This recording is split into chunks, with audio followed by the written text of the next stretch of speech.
within a large, it's kind of a corporation of a city. So I worked there for a while and pretty much just built my my resume as a designer into an art director, and then transitioned that into more creative director work. And at that point, I was making good enough money to where when the company that I was working for closed its doors, I just called my dad and was like, I want to take you up on that offer to move me anywhere that I wanted to go. And he said, all right, cool. What do you want to do? And I said, I want to move to Los Angeles. He's like, all right, when do you want to go? And I said, next weekend. So that was going to be my birthday weekend. So it was like this crazy fun, like family trip of packing me up, shutting down the townhouse in Dallas, and just moving out into a one-bedroom place out in Los Angeles to see what would happen. Because I had done one art show and got a really good response just from people out here. And it was either trying to figure out what to do with my painting, like fine artwork on one coast. So New York, it's too cold, honestly. It's just too cold and too crazy. And Los Angeles was so nice and warm and wonderful. And, you know, I had crazy allergies in Texas. And when I moved out here, amazing. Like, no more issues.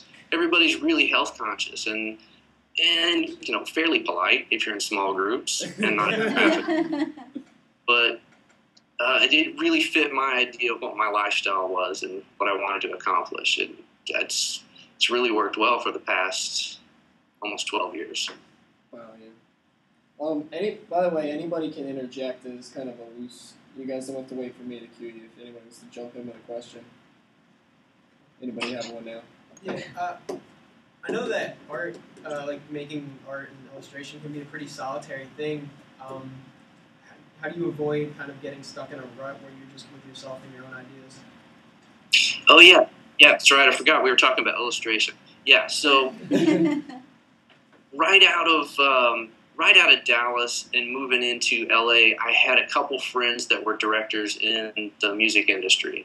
So I got like a full-on taste of the very last days of the music industry and the illustration work that you could do there. So that's how I built any kind of transition. Like, I totally ran out of money when I came out here, and immediately my first job here was as a senior designer at Atari. Like, Atari was bought by a company called Infogrames, apparently a French company, and they had an awesome office down in Santa Monica for a while. So I worked out there for about, 6 to 8 months. And it was amazing, man. They were paying so well to do just, it was called a senior designer, but what I did was try to come up with video game character concepts and backgrounds and things. But the company was moved somewhere else, I guess back to France. And so that gig was up. And I did, at that point, you could still find jobs on Craigslist, or you could still find jobs mostly through friends. There is a lot to who you know rather than what you know out here. I guess it was anywhere. And pretty much my illustrator jobs,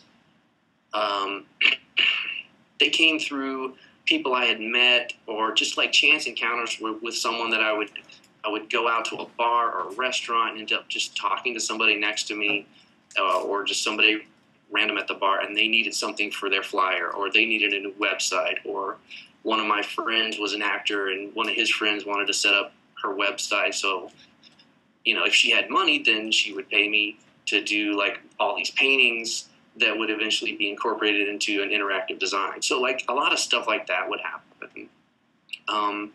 But as far as, and it's not really all that solitary for me, it's really wonderful to get in here and just be away from all the craziness of the city. Because at the time, like my first 10 or 11 years out here, I lived, the next city over, which is Studio City. I'm in Burbank now. And Studio City is right on the edge of the 101. So the freeway is just constantly going back and forth. And then Ventura Boulevard is right next to that. So there's a crazy busy There's a crazy busy street that just goes right next to that. And my place was a block and a half from this. So it was constant traffic, which was wonderful, and all these people, you just have to step outside and there's something, you'll have an adventure to tell your friends later, probably, if you just want to walk down the street here. So it was cool for me to like seclude myself from the outside, which can be a little nutty.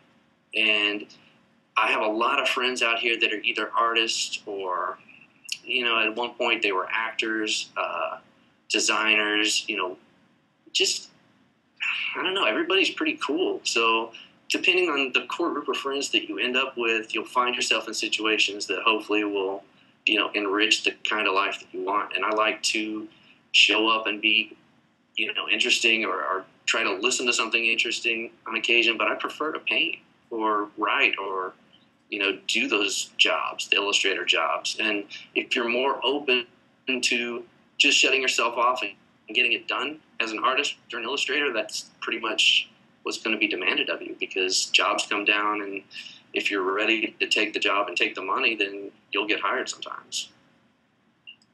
When I see that you have, I think that painting behind you, I think you've been working on that for a while. I think I was seeing on your Facebook. Yeah. When you do like a big piece, is that like a personal piece, I assume? It's it's part of the series. Like when I moved out here, I started a new series called The Intimate Parade, and it's just basically organic thoughts and ideas. Do you want it down? There you go. Just organic thoughts and ideas to create a fine art body of work, to tell some strange personal narrative. And this piece is going to be a part of a museum show next year. So I kind of started this. I'd have 3 years to work on it. So I've been working on it for the last about 2 years. And it just, like, a large amount of time like that lets me get in there and work out ideas and create smaller pieces to support it and try out ideas as well. So it takes a while to do something really big for me like that. When you're working on that, is there a lot of beforehand prep with drawings, or do you kind of just get in and sort of make things up as you go when it's that kind of, like you said, when it's that sort of like just mixed up thoughts and things being put on the canvas? How much is like pre-set before you start? I don't know. I like to really get in and do a lot of precise sketching, before I do a work these days. But then I notice once I get it about halfway done, like once that structure is set up, then new things are going to happen. So I got to be flexible. I think that's what art is. It's just remaining flexible to the moment when a good idea comes in and you're shut off from it, then you miss it. So I try to be as flexible and accept it. So, I mean, I could walk you through a bunch of sketches, and I took progress shots of it to show you just how that thing would grow. But it's a lot of little drawings, a lot of small paintings, and, medium-sized works to build up to it, too. How many, whether it's personal work or stuff for jobs, how many things average do you kind of have going at the same time that you're sort of putting work into? Like right now, it seems like a lot of stuff is piled up, just because this year people want a lot of things in March. So I've been asked to write a couple articles for magazines. I've been asked to curate a couple shows, and then there's other shows that I'm also working with someone else on, in the future that have dates that land right now. So there's a lot that happens. It's kind of I have to segment my day at this point, like do some research when I first get up, then answer emails after that, then paint for a couple hours, and then, try to figure out where my breaks are in the day for like lunch or, to go to the gym at night. So I think it's just a product of time management. You said... Oh, sorry, go ahead. I know with your personal work, you're interested in the idea of narrative and telling a story. How interested are you in communicating exactly what is in your head to everyone who looks at it, versus how interested are you in personal interpretation of your images? I wonder about that. I honestly don't think I've captured the things that really go on in my head, but I get an approximation of it, just enough to where it looks interesting in the final result.